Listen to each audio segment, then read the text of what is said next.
Assalamualaikum warahmatullahi ta'ala wabarakatuh. Alhamdulillah, wassalatu wassalamu ala rasulillah Sayyidina Muhammad ibn Abdullah sallallahu alaihi wasallam, amma ba'd.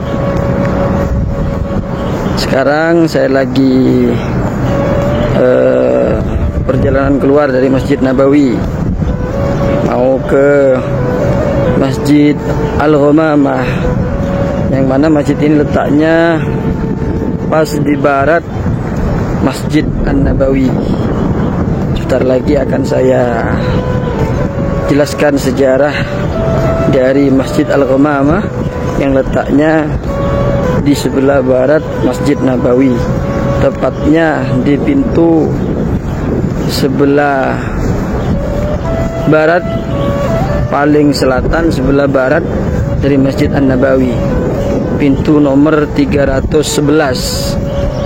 Pas keluar dari pintu 311 akan ketemu dengan Masjid Al-Ghamamah. Ini gerbang dari Masjid An-Nabawi yang tembus pas dengan Masjid Al-Ghamamah yang berada letaknya di barat dari Masjid An-Nabawi. Itu tepatnya Masjid Al-Ghamamah. Pintu gerbang nomor 311.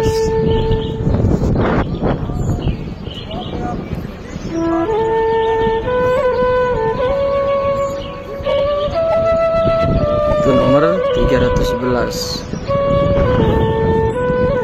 Nah, itu Masjid Al-Ghamamah.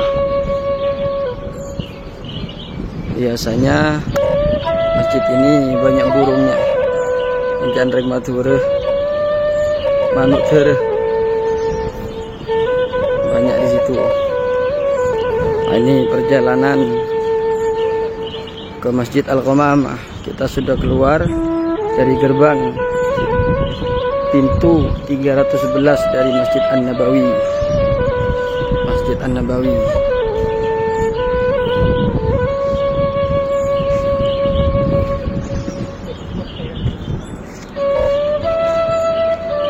Alhamdulillah, pas tepat di belakang saya ini Masjid Al-Ghamamah.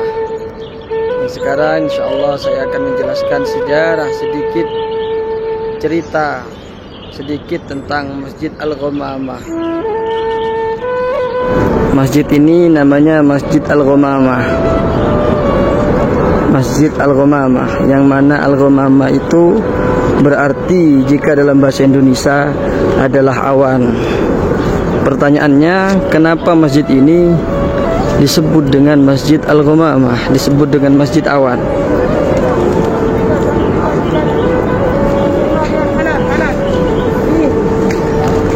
Masjid ini yang berletak pas di barat Masjid An-Nabawi, Masjid Al-Ghamamah. Ini pintu masuknya, cuma sekarang lagi ditutup. Mengenai sejarah dari Masjid Al-Ghamamah, masjid yang dinamai Masjid Al-Ghamamah, Masjid Awan, diceritakan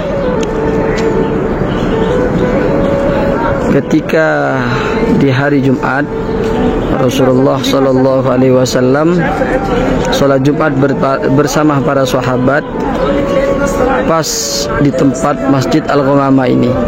Waktu itu katanya masih belum ada masjid ini. Jadi Rasulullah sholat di tempat ini. Ketika itu diceritakan bahwa ketika sholat Jumat Kanjeng Nabi berkhutbah sangat lama, sedangkan waktu itu terik matahari sangatlah panas, bahkan lebih panas dari yang sekarang. Sekarang itu sekitar 40 derajat Celcius panasnya. Jadi waktu itu dalam keadaan panas sekali, dan para sahabat waktu itu gelisah karena panas, khawatir para jamaah sholat Jumat pulang dari masjid, dari tempat sholat.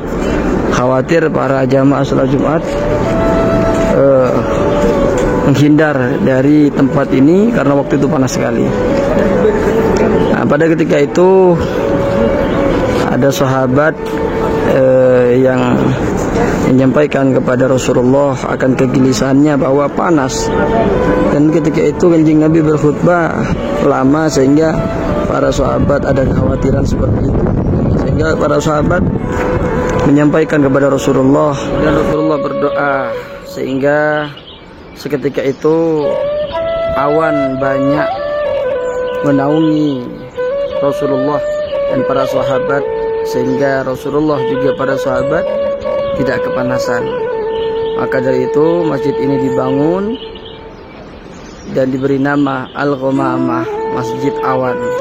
Ini mukjizat yang pertama. Jadi awan menaungi Rasulullah beserta sahabat beserta umat dari Rasulullah SAW yang sedang melaksanakan sholat Jumat. Kemudian cerita yang kedua, mukjizat yang kedua, pada saat itu kota Madinah dilanda kepanasan sehingga para umat pada saat itu gelisah akan panasnya kota Madinah. Bahkan diceritakan bahwa dulu di zaman Rasulullah SAW hujan di kota Madinah ini, tepatnya di daerah Masjid An-Nabawi, di Masjid Al-Ghamamah.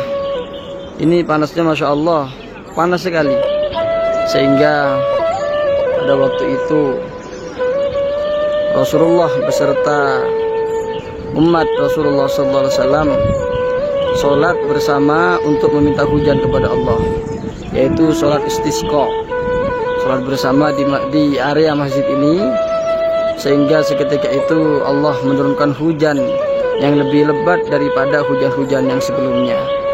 Maka dari itu masjid ini diberi nama Masjid Ghamamah. Masjid dibangun kemudian diberi nama Masjid Ghamamah.